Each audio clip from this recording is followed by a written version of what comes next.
Dear colleagues, today I want to speak to you about stress and anxiety. As you all know, we are going through an unprecedented crisis, the likes of which I don't think anyone has any living memory. So naturally, we all have anxiety and stress, and I have been no exception. When things started unfolding about 2 to 3 weeks ago, I was also worried. But over the last few days, I've had the time to reflect, to think, to go deep. And I'm sharing with you some thoughts that have come to my mind with a view that this might help you. Now, what is this stress and anxiety? To begin with, it's obviously about the disease. We all want to be safe and healthy, and we want our loved ones to be healthy. And when a disease of which you don't have much information suddenly comes and hits the world, and you see so many casualties, you're naturally worried what will happen if it were to hit you or your loved one. Now, fortunately, our government, the government of India and all state governments took very proactive action and put us under lockdown. I think with the experience that we have from other nations, this was the best thing to do to contain the problem. The primary purpose of the lockdown was to ensure that the medical system doesn't get overwhelmed with the problem and we have more time to deal with it. Medically, all that we can do is to take the precautions.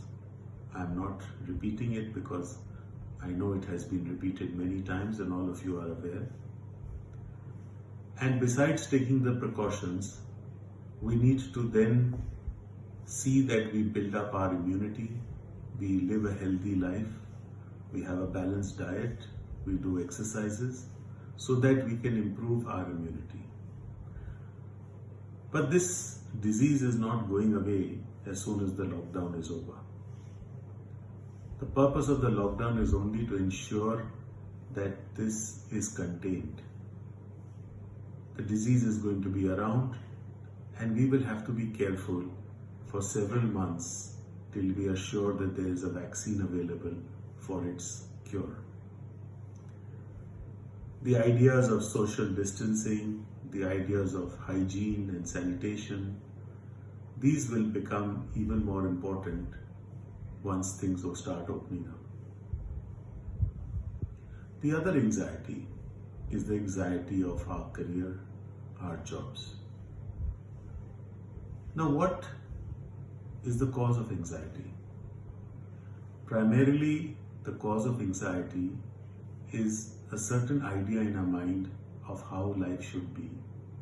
And then when we think that life may not be like that, we become anxious. The root cause of anxiety is expectation. One thing is very certain, that whatever be the nature of the lockdown and then how many days and how soon we can recover from it, the economic consequences of this disabling of economic infrastructure will have a lasting impact and it will be fairly severe. I don't think any business, any individual can say that he would not be very, very significantly adversely impacted by what has happened. So the first thing we must know is that life will never be the same. Life will not be the same as you knew it in February of 2020, when things get to normal, say 1 or 2 months from now. Life will be very different.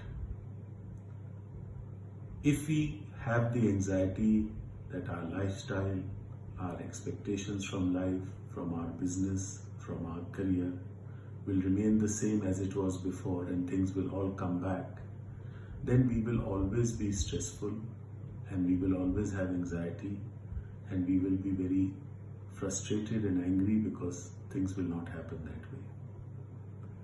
On a very personal note, the business that I run, is it possible for our businesses to have the same turnover, to say have the same profitability? Forget profitability, we might be running into losses. Depends on how long this recovery takes. Now, unless we can mentally adjust to this new equilibrium that we are all going to walk into, we will have stress. However, everything is not all gloomy. Certainly, such a large event doesn't get caused for nothing. I do believe in God and I do have faith in the Almighty, and I'm sure that this event has some silver lining behind the dark clouds that we see. The only difficulty is that we don't see the silver lining just now, and it may take some time before we are able to see it. Whenever that silver lining comes, we must be ready to take the opportunity. You know, when a large storm comes, if you're a very rigid tree, you will not be able to withstand it and you will get uprooted. However, if you're a tree with some flexibility and you can bend a little when the storm comes, it might hurt, it might pain you, it might even bend you, but when the storm is gone, you will be able to again stand up again and nurture your roots, and once again, the flowers will come on your leaves and the fruits will blossom.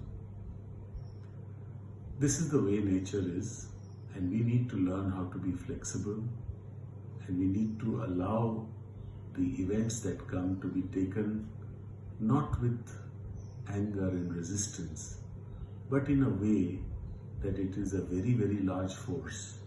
This force we cannot fight. We have to understand what it is teaching us, and we have to reorganize our energies in a different way than we had done it 1 month ago. This is what I have understood. I thought I will share it with you, and I would like to end with a little story which I read some time ago.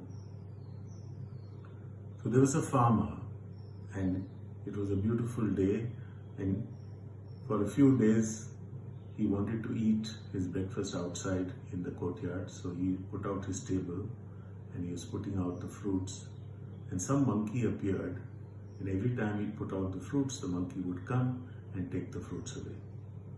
After 2-3 days, the farmer got very irritated because he was unable to handle this. So this time he thought he will teach the monkey a lesson. So he put the fruits in a glass jar which had a thin neck. Lo and behold, the monkey came and put his hand inside the jar to take out the fruits. And then the farmer who was looking from behind appeared. Now, the monkey could have easily left the fruit, taken his hand out of the jar and run away. But the monkey, being the monkey, decided to keep holding on to the fruit, and his hand got stuck in the jar. It was enough for the farmer to come and thrash him properly. The moral of the story is that we should not have a monkey mentality. We should not have a monkey mind. At the time when such a large situation comes, we must be flexible. We should leave the fruit and then go maybe one day without food, so that we can tomorrow be able to live. The poor monkey unnecessarily got thrashed, maybe have broken a limb or two, which he could have avoided. I hope that we will not be a monkey mind, but rather the mind of a monk, the mind of a sage who is still and quiet and intuitive and creative. Thank you very much.